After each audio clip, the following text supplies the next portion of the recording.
What we want to talk about today, and I emphasize the we because this shouldn't be participative, is increasing the impact of research and thinking about not only the usual sort of verticality that we think of in terms of how do we move people up that donor pyramid, but all of the things that we have to do constantly to preserve that, horizontal direction.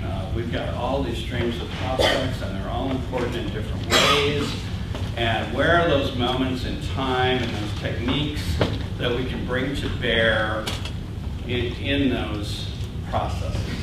So it's very interesting sometimes to think about the work that we do, call it development, call it advancement, whatever. There's a continuum implied to that.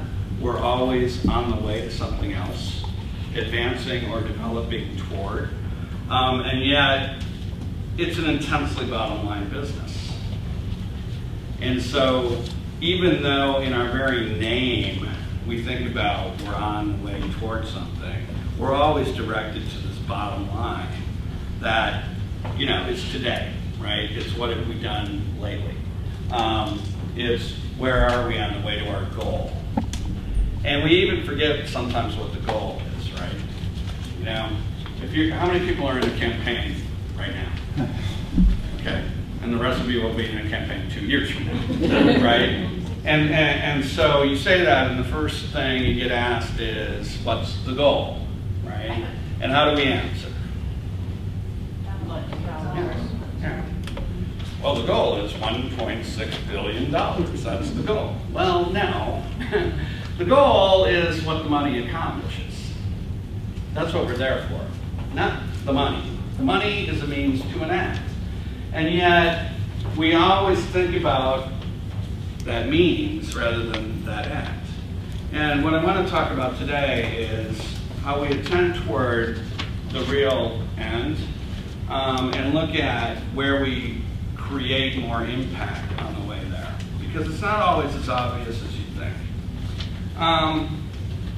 Really pinpointing those stages where we can make a difference and looking at the expertise that research and prospect management brings to that process, because it really is a unique skill when you think about a development office.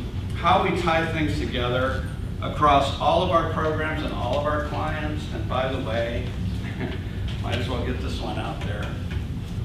I should use this for my soapbox. We have clients, okay? We do not have customers. There's one customer for our organization, and that's our supporters. The people we work with are our clients. And there are certain things that are expected of a client that aren't expected of a customer. There's no reciprocity in the customer relationship. There is in a client relationship. They owe us feedback, they owe us information, they owe us coordination and cooperation. We can't be maximally successful without that. And asking why is not only permissible, it's responsible. Okay? So, clients. Just a quick look at the donor relationship cycle. Thinking about all of the places where we make a difference, certainly at the start of the cycle and identifying and providing the research and doing the planning, we are so central to all of that. And yet, when you think about it, information is a valuable commodity at every stage. It's different information. It should be different information. And we need to look at how it gets applied on the front lines by our colleagues. But every stage, we have an important role to play.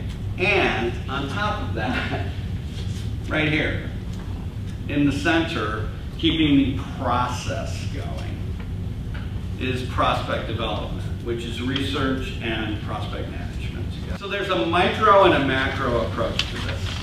And frequently, we focus on the micro because it tends to be the rewarding and attention-grabbing piece. You find that one prospect, or you find that one piece of information about that one prospect that really makes the difference. And it's exciting, and it really is. I mean, it's fun to do that. It's, you know, you get that payoff of that, yes, I nailed it. But it's not just for the major gift people. There's stuff we can do for the plan giving people. There's stuff we can do for the middle donor people.